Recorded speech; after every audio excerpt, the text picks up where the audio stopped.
बस में सफर करना पड़ता है, कहीं कहीं ट्रेन की लाइन भी नहीं है। कोरोना का बहाना करके सरकार ने ट्रेनों को बंद कर दिया। सिर्फ नाम मात्र की कुछ ट्रेन चला रहे हैं, वो भी रिजर्व टिकट वाली ज्यादा ट्रेनें हैं। और हो रहा है कि जो सुविधाएं छात्रों को मिला करती थी, भले ही वो छात्रवृत्ति की हो, आवास योजना की हो, फ्री बस पास हो, कंसेशनल बस पास हो, और तमाम जो योजनाएं थी, भले ही वो बेटी के लिए हो या बेटा के लिए, उन सभी को धीरे धीरे खत्म कर दिया जा रहा है। प्रदेश की सरकार लगातार शिक्षा बजट को कम कर रही है, और जो थोड़ा बहुत नाम मात्र का बढ़ा भी रही है, तो डिजिटलाइजेशन के लिए, तो इस तरीके से कि मात्र चंद लोग ही पढ़ाई कर पाएंगे सीएम राइस स्कूल में, इसके लिए वो बढ़ा। आंकड़े बोल रहे हैं कि पिछले 10 वर्षों में 20 लाख बच्चे ऐसे तैयार हुए जिनको इस प्रदेश के सरकारी स्कूलों में दाखिला लेना चाहिए था, लेकिन 40 लाख बच्चे कम हुए। ये क्यों? सरकार की गलत शिक्षा नीति का परिणाम है। सरकार की गलत शिक्षा नीति या वो शिक्षा नीति जो पूंजीपति परस्त है, जो ये चाहते हैं कि किसी भी तरीके से जो पैसा देगा सिर्फ वो पढ़ाई कर पाएगा। जो छात्र गांव-गांव में रह रहा है, जिसके माता पिता मजदूरी कर रहे हैं, खेती किसानी छोटी मोटी जो उनकी जमीन है उसको जोत रहे हैं, उसकी मार तो वो झेल ही रहे हैं, लेकिन उनका बच्चा पढ़ाई करेगा इस उम्मीद में वो सरकारी स्कूल को देख पाते हैं। आज वो सरकारी स्कूल को बंद किया जा रहा है। गांव-गांव में जो सरकारी स्कूल होंगे उनको बंद कर दिया जाएगा। बहुत सारे गांवों को मिलाकर, शहर के बहुत बड़े इलाके को मिलाकर एकमात्र स्कूल होगा सीएम राइस स्कूल। वो असल में तमाम स्कूलों की कब्र होगी। सीएम राइस स्कूल जिसमें हम जैसे जो मेहनत कश के परिवार से आए हुए जो छात्र नौजवान हैं, बच्चे हैं, उनकी उम्मीदों की कब्र होगी, उनके सपनों पर टूटने का वो जश्न मनाएंगे सीएम राइस स्कूल खोलकर। ऐसे में हमको उसका विरोध करने के लिए खड़ा होना है। ऐसे में पूरे प्रदेश में, प्रदेश के हर एक जिले में, गांव में, शहर में हमें आंदोलन की अलग को जगाना है।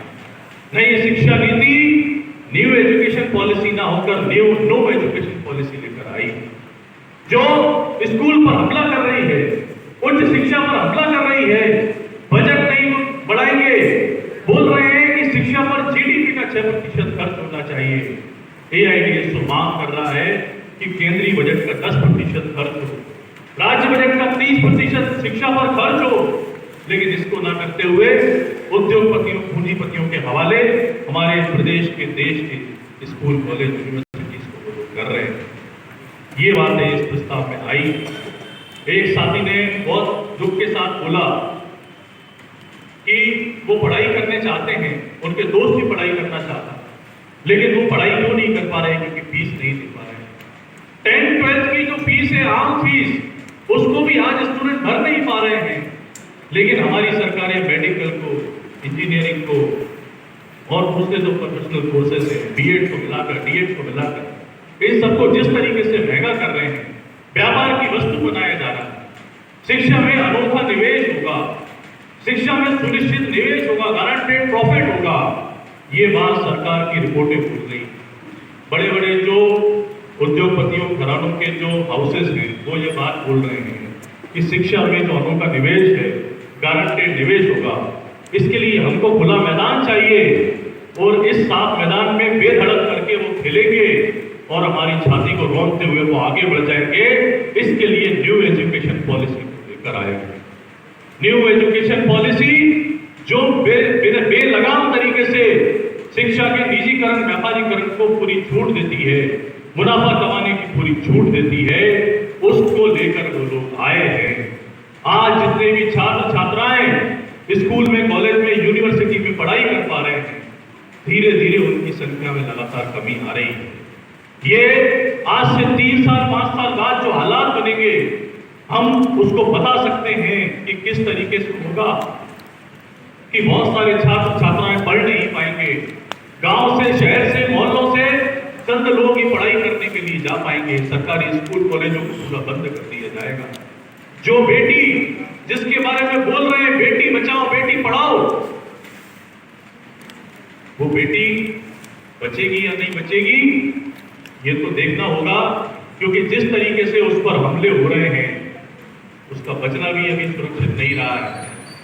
लेकिन वो बढ़ पाएगी ये तो कोई निश्चित ही नहीं है कि वो बढ़ पाएगी, क्योंकि उसके लिए जो व्यवस्था थी, उसके गांव में जो स्कूल था, उसके घर के नजदीक में जो स्कूल था, कॉलेज था, उसको आज बंद कर दिया जाएगा। असुरक्षित माहौल में धक्के खाने के लिए, भूखे भेड़ियों के सामने उसको जाने के लिए छोड़ दिया जा रहा है और बोला जा रहा है कि बेटी बचाओ बेटी पढ़ाओ। इस तरीके के नारे जो खोखले हैं दीवार पर लिखने से, ना बेटी बचेगी ना बेटी पढ़ेगी, इन नारों को आए। इसीलिए नई शिक्षा नीति के खिलाफ एक जबरदस्त जोरदार आंदोलन को आगे बढ़ाने की जरूरत है साथियों। इस आंदोलन को आगे बढ़ाने के लिए, इस आंदोलन को और मजबूत करने के लिए छात्र सम्मेलन का आह्वान किया गया है। इसको आगे हम बढ़ाएं, ये हम सबकी